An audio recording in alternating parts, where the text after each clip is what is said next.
What we've done so far is I'm hoping you can see the connection between everything we've looked at. So we started with the idea that God is in complete control and we can trust him because he loves us and he's good.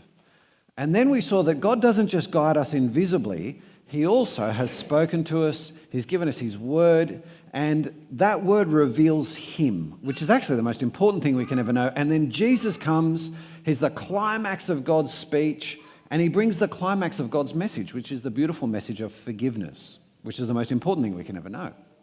And then we saw that Jesus sends his Spirit, who is his Spirit speaking his message, and that Spirit speaks in the gospel. Whenever the gospel is spoken, the Spirit is there, and also in the scriptures, which are everything we need for life and godliness to make every decision we have. And then in our last talk, we saw, what does God see as important?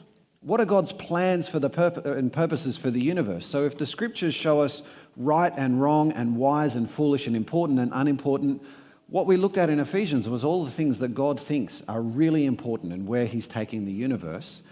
Now in this session, it's not really going to be me talking to you. It's going to be us working through how do you make decisions in the light of all of this. And Emma and I are going to workshop a decision that we have to make that's entirely real. We don't know what decision we're going to come up with, and it's actually pretty important. So she's going to come up here in a few minutes, and you might just see a huge domestic take place, but we'll see how this all goes. But in the meantime, you want to grab your book and go to session 5. And what I've got there is a basic template for how you could go about making decisions. The first one is, so this is slide number 1. And you can see on your outline the kind of the template there. The first question we want to ask is, what is the decision that has to be made here? Let's just orientate ourselves to it. And then we want to thank God for his sovereignty and for his love. We want to remind ourselves by thanking God that he's got control of this. It's okay. We're not, the burden for this doesn't rest entirely on our shoulders. We have a God who loves us, and we want to pray and thank him for that. And then we want to be asking ourselves, what aspects of this decision are about obedience? Because you see, for almost pretty much every decision we have to make, there'll be aspects of it where we need to obey God and where it's possible to disobey God. Sometimes the decision is just all about obedience and disobedience. Should I lie? Well, God gives me guidance there. But the decision that we'll have to make, we're going to see the decision itself isn't about obedience or disobedience, but there are aspects of every decision that involve obedience and disobedience. And then there'll be aspects of each decision that involve wisdom. We're not talking about right and wrong, but we are talking about what is closer to God's plans and priorities, closer to what God's heart is. And then it's helpful to say, well, in that case, given right, wrong, given wise, foolish, what aspects of this don't seem to matter very much? And what you'll find is that often the things that we thought mattered a lot matter much less than we thought. And then there's the question of who can I go to for wise counsel? In the decision that Emma and I are going to make, you'll be glad to hear you guys are going to be our wise counsel. We're going to get you to tell us what to do so we can blame Cross&Crown for the decision we make. And then we want to pray. Now, I'll dig into a couple of things here within a couple of subpoints. When it comes to the decision that has to be made, so just the next slide, I think it's often good to ask, to know my own heart, do I desire one thing more than the other here? As I approach this decision, is my heart leaning in one direction? Which doesn't necessarily mean that it's good or bad, because our hearts are not always evil and not always good, but it's always good to know what is the direction that my heart is leaning. And we're going to explore that in the decision that we have to make, because my heart is leaning in a direction. Next slide. When it comes to the questions of what aspect of this decision are about obedience, what we're really saying is, does the Bible give us any clear commands here? We're looking for the commands. Next slide. In terms of wisdom, here are a couple of questions that I think would be helpful to ask in terms of wisdom. Will either course lead me into greater temptation? Because We actually pray, God, lead us not into temptation. And some things, it might not necessarily be sin, but it will lead me closer to temptation. And so will either course lead me into greater temptation, will either course free up more resources of time and money and energy for God's kingdom, or will this decision actually draw my resources away from what is important? Because what we saw in Ephesians is that God is all about glorifying Jesus and me living for Jesus. Will either decision tie up more or less resources for that? Will either course make it easier or harder to love other people? So God wants us to be a community that loves each other, and sometimes a decision will be really good for me, but it will actually make it harder for me to love other people. And I want to be thinking into that. And will either course make it easier or harder to share the gospel? So some things put a barrier in the way of us telling people about Jesus, don't they? And so there are 4 questions that they can help us to work out what aspects of this decision are about wisdom. All right, Emma's going to come up. And we're going to now workshop the decision that we have to make. Here is the decision we have to make. Emma and I have always, by and large for the last 15, 20 years, we've had 2 cars. The car that you would say we operate in by sight and the car that we operate in by faith. Take a seat. The car that, sorry? Yes, we need to get Emma a mic. I've got a good projecting voice. So you do. This one down the front. The car that operates by sight is the one that we generally expect will start most of the time, all of the time. And for us at the moment, that's a 4-year-old Volkswagen Golf. Great little car, it's fantastic. The car that operates by faith, it really is a matter of each time you start it, you're never quite sure what's going to happen. And so it generally never leaves Newcastle. And for the last 4 or 5 years, it's been a 2002 Mazda 323 Protege that we inherited from Emma's mum. It's got 285,000 kilometres on the clock, and on Wednesday we think it breathed its last. I was in Sydney with the Golf, and you were? So I was buying stuff from the pet shop. So it was a pretty spectacular moment as I discover greenish blue fluid leaking with my small child and my bag of pet food. So that wasn't a happy... Tom was with you? Yes. It wasn't a glorious moment for us, but yeah. And so we think the head is cracked, the engine is gone, in a 20-year-old car that we got for nothing. The likelihood is we're not replacing the engine in this. So we have a choice. We do need 2 cars. Both of us have busy lives. The choice that lies before us is, do we replace... the Mazda, which we call the Silver Bullet. Do we replace the Silver Bullet with like for like? Another car that we might spend $2,000 on, and we're just going to run it into the grave. It'll probably have 250,000 kilometres on it. It really would be living by faith in that every time you start a car of that age, it may be the last time that it starts. And it could be that in 2 weeks' time, it dies. So that's one option. Another option is that we spend more money, say maybe $10,000 or $15,000, and I actually have a particular car in mind here. I would love to get, say, maybe a Toyota Hilux, an Amarok, or a 4-wheel drive ute. I'm happy to have 4 seats to take the children places in it. But let's consider spending more money on that. And I think for me, if I'm really honest, my heart does desire one of those more than the other. Certainly one of them is going to buttress my manhood more. When I drive into Bunnings in the Hilux, I'll get more respect in the car park. So my heart does lean in another area. But for you, you could get joy out of it. I think, I'm just thinking about the desire of my heart. So the moment when I had broken down with my small child in my 2002 Protege, and the tow truck comes, and I'm sitting in the tow truck, and the tow truck driver's like this guy, he's 25, he's a part-time actor in Melbourne, and he's about to travel Paris, London, Italy, and I just had that moment of, social shame. Like, I'm a middle-aged woman with her, It was not a good moment. I felt what I would desire not to be publicly shamed in that way again. Yeah. So the type of car is maybe not very of interest to me, but You felt that moment. I felt that moment, yes. Yep. Okay.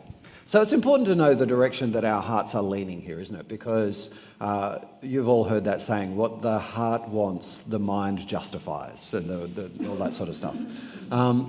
Okay, so the second thing here is we do need to recognise and thank God for his sovereignty and love. The fact is God has given us this car. We didn't pay anything for it, and it's faithfully served us and started each time uncomplainingly. And God has just been very good to us, and he'll continue to be good to us. This isn't something that I'm particularly worried about. It's potentially a very expensive decision that we're about to make. We don't have any savings for this, do we? No, I'm sad to say no, we do not. Good. We have not planned in advance Yep, for just this checking. moment. So there's no savings. And so we're in this position, we're trusting God here, and we're relying on his sovereignty and good. So I'm actually going to pray and thank God for that. Heavenly Father, as we do face a real decision before us, we thank you for your kindness. We thank you that you have always provided for our family the cars that we need, and that you've provided everything for us. You are good in so many ways. And we trust that whatever this situation, whether we end up with another car or not, whatever it is, it will be a gift of your kindness because you do not give bad gifts. And so whatever it is, even if it's not a car, we thank you for it. Amen. Now the next question we want to ask is, what aspects of this decision are about obedience? And so we've been doing a little bit of thinking. God's word would tell us, as a matter of obedience, that we can't steal another car.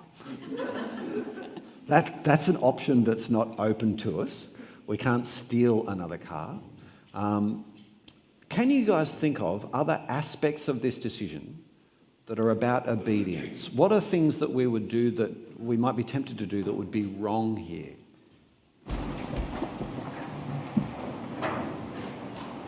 I think a certain element of perhaps your desire to maybe use your own pride. Could well be. I'm willing to entertain yes.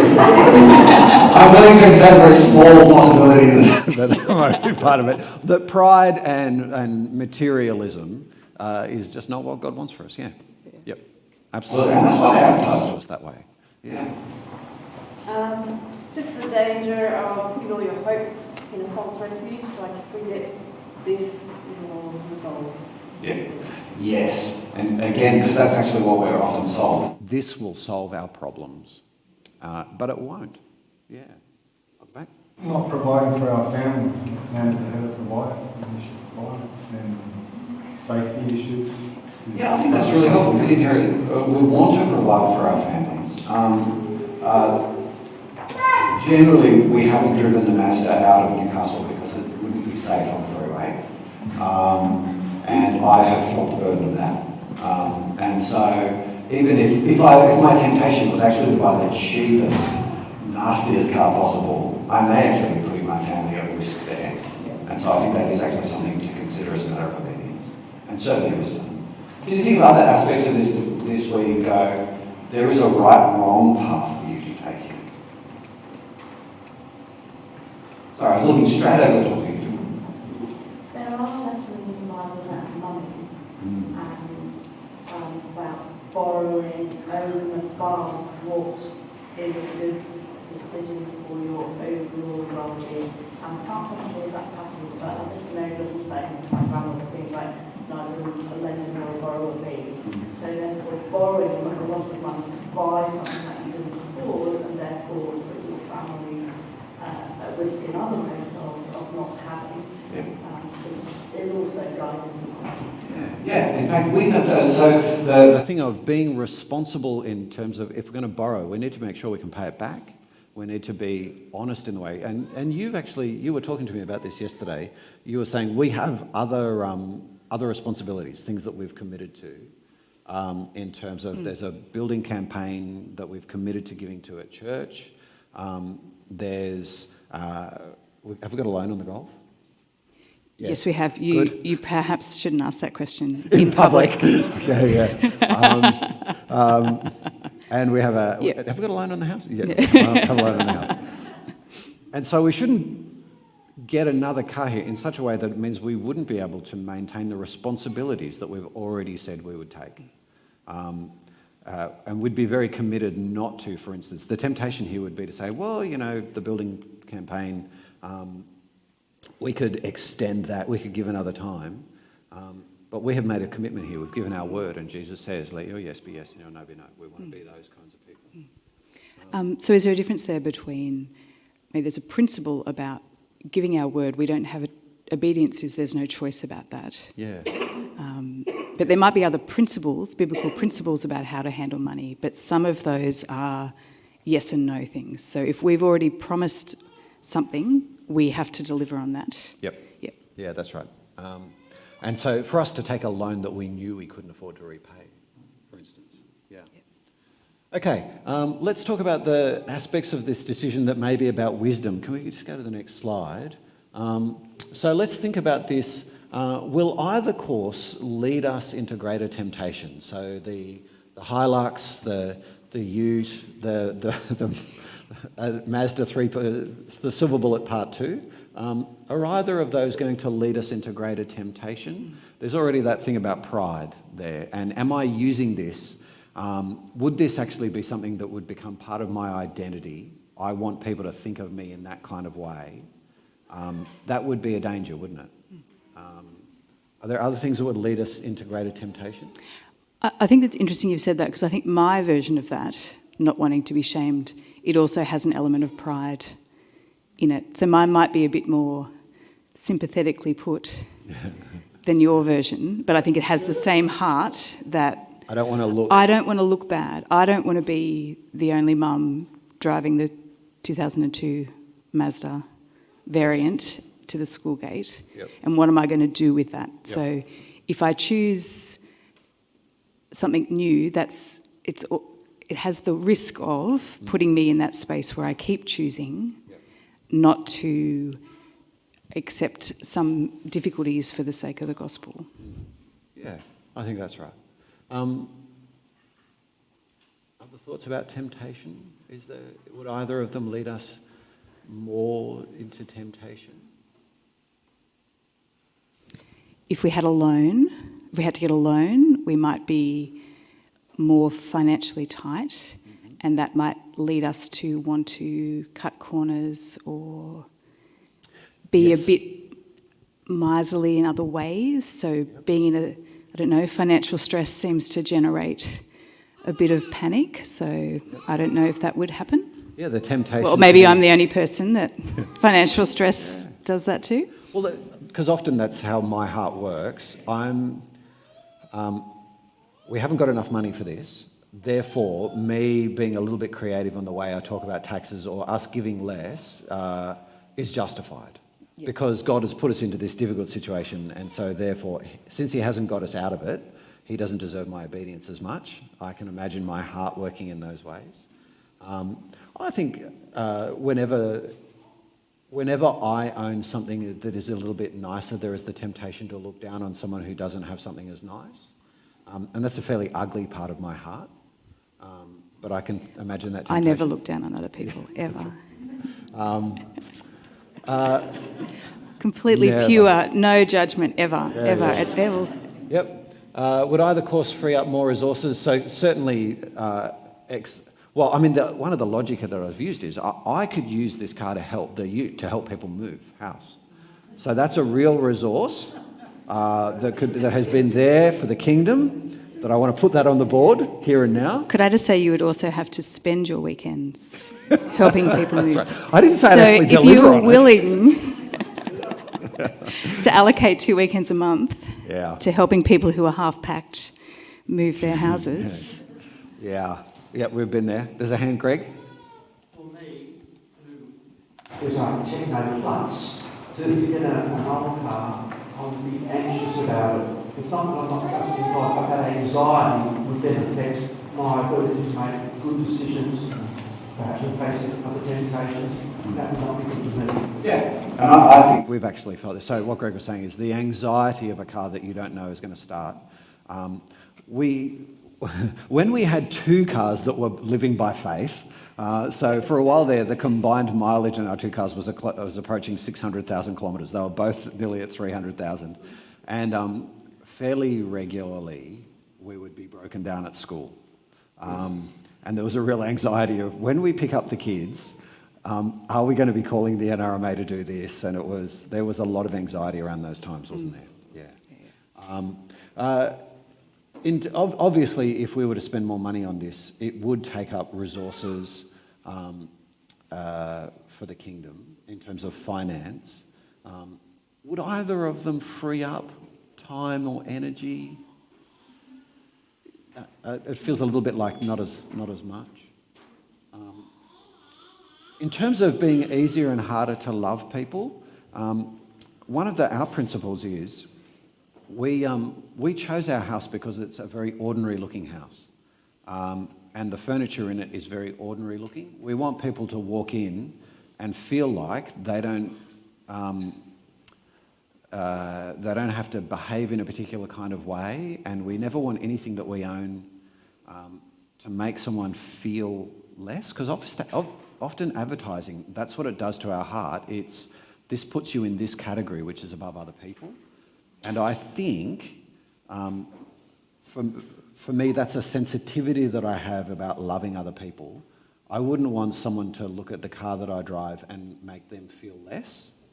And because I think that's been one of the great things about the Mazda. I don't think anyone...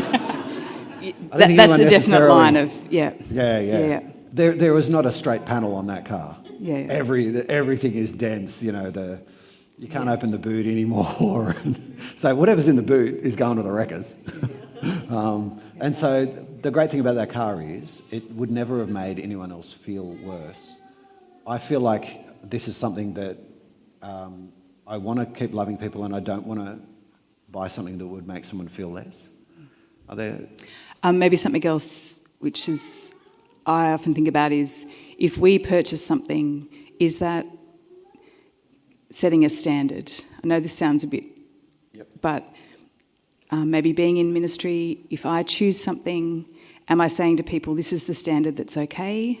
And I want people to make decisions from their own hearts about what is generous and good for them. So sometimes I feel like, if we bought something nice, it's advocating for niceness, but then I don't want people to feel like they can't buy things nice. Because neither of those are, it's not necessarily good or bad to do that. Yeah. That's the helpful thing between the difference between a right, wrong aspect and a wise, foolish aspect. It's not wrong to have things. Everything is a gift from God. We don't believe in asceticism, but everything we do has an effect on other people because we're in relationship. And as the pastor of a church, I do want to model enjoyment of creation, but also frugality and being responsible. You can almost bet that as soon as we spent the money, if we got another loan, somebody would come to us with a need.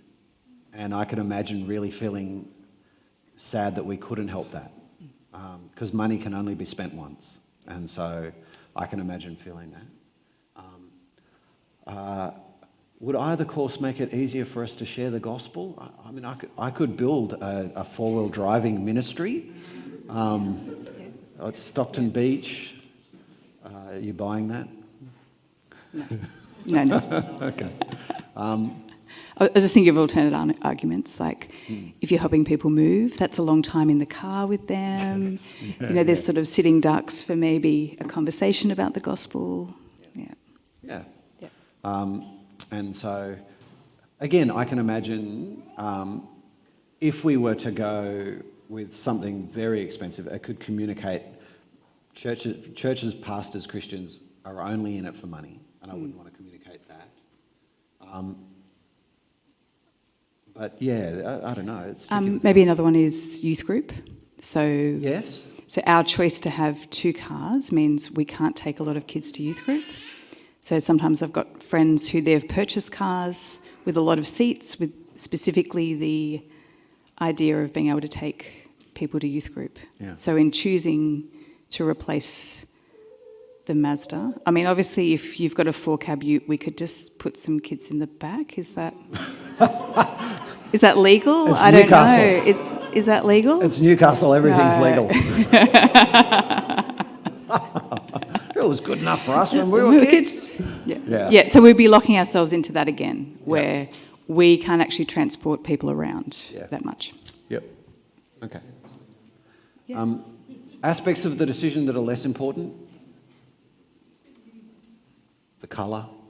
Yeah, I legitimately don't care I'd about love black. how it looks. I'd love a black yeah. truck. The make, the age. There's a load of aspects of this decision that actually seem fairly unimportant. Yeah. Maybe the age, coming back to Greg's point about,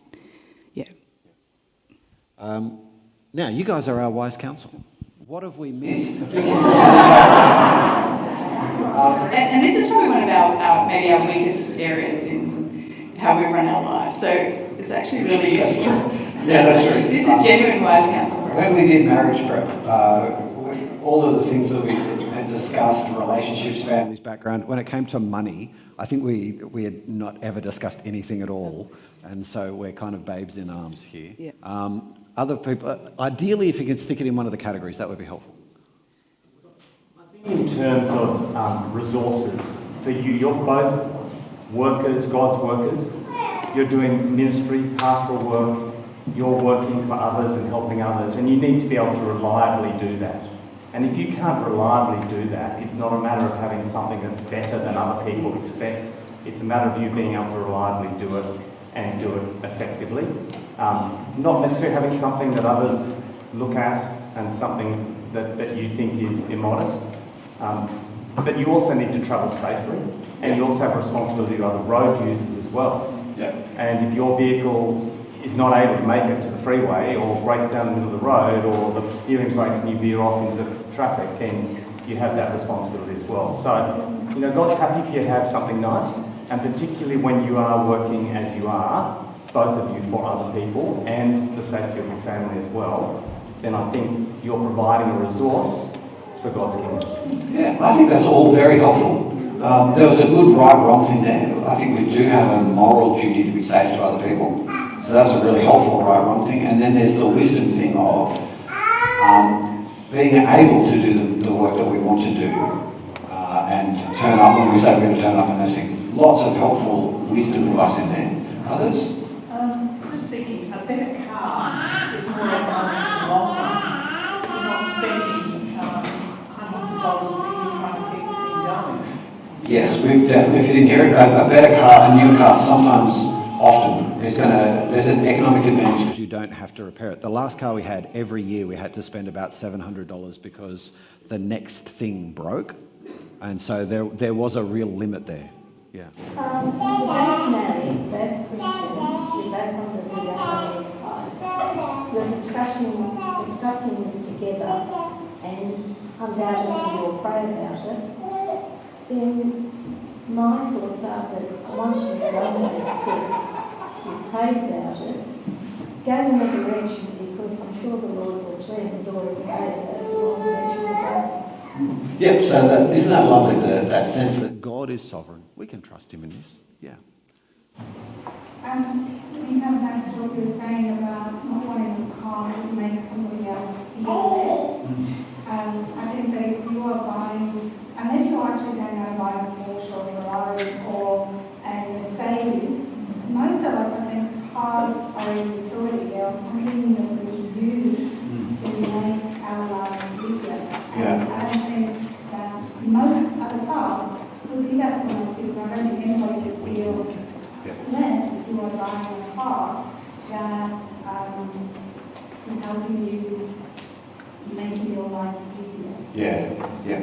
Yes, my ideal for a car is a car that most people don't even notice what I drive. They kind of go, oh, what car does Greg drive? I don't know. Oh, it's a car. That's ideal for me. So maybe sometimes we overthink things. There is the potential. We have worries about things that actually are not. Yeah. And there's actually a rightness to that anxiety in that Jesus does warn us not to be leading other people astray. So he really warns us that our effects on other people are profound. And so whilst we don't want to overthink it to the nth degree, We don't want to be like the world that says, my car, my decision, no one else's business. We live in community, and everything that we decide will affect and encourage and discourage other people, and we just want to keep thinking into that. Yeah. Yeah, I think your model lends itself well to recognising that we're flawed and we're always going to have mixed motives. So recognising, so the wisdom thing, I'm thinking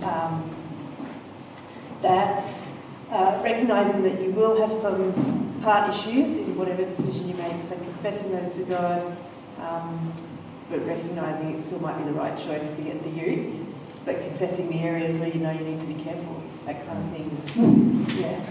Yeah, I think that's really helpful. In any decision we ever make, if we're waiting for pure motives, then we'll never make the decision.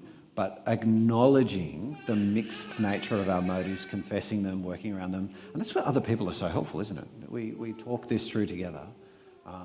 It's very helpful.